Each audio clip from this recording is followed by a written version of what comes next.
جناش الحشوات بتاعة الكيك بطريقة ولا اروع وبمكونات بسيطة جدا، هتطلع معاكي بالجمال والحلاوة دي وبتلمع وطعمها ولا اروع،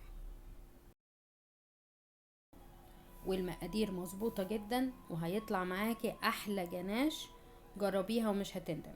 معايا كوباية حليب واحدة بس، 30 جرام كاكاو، و30 جرام كريم شانتيه خام، 30 جرام كاكاو خام و30 جرام كريم شانتيه خام، وهقلبهم مع بعض واسيبهم.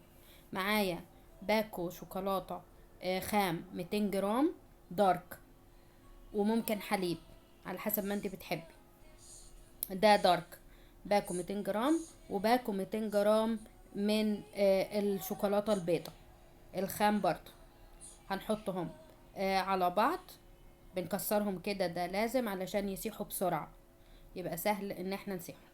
هنرفع على النار كوباية اللبن والكريم شانتيه والكاكاو، هنرفعهم على النار. لما يدوبوا كويس قوي هبدأ اضيف 30 جرام زبدة، يبقى عندي 30 جرام كاكاو، 30 جرام كريم شانتيه، وهضيف لهم 30 جرام زبدة.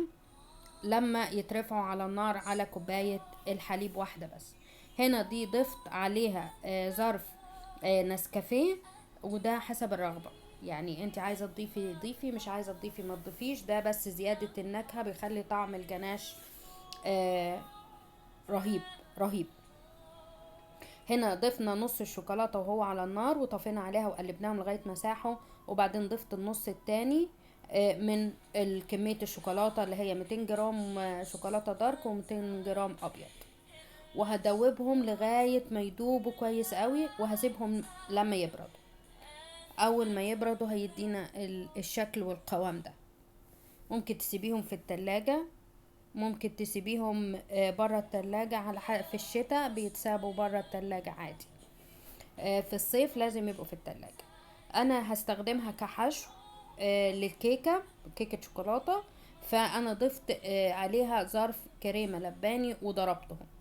ظرف الكريمة اللباني مع ضرب الجناش بيدينا، بيفتح لونه وبيدينا طعم وغناوة للجناش غير عادي. الجناش من غير الكريمة اللباني ده عادي بيستخدم للحشو، بتستخدم للروزيتات، وبنستخدم ان احنا نعمل بيها التورت.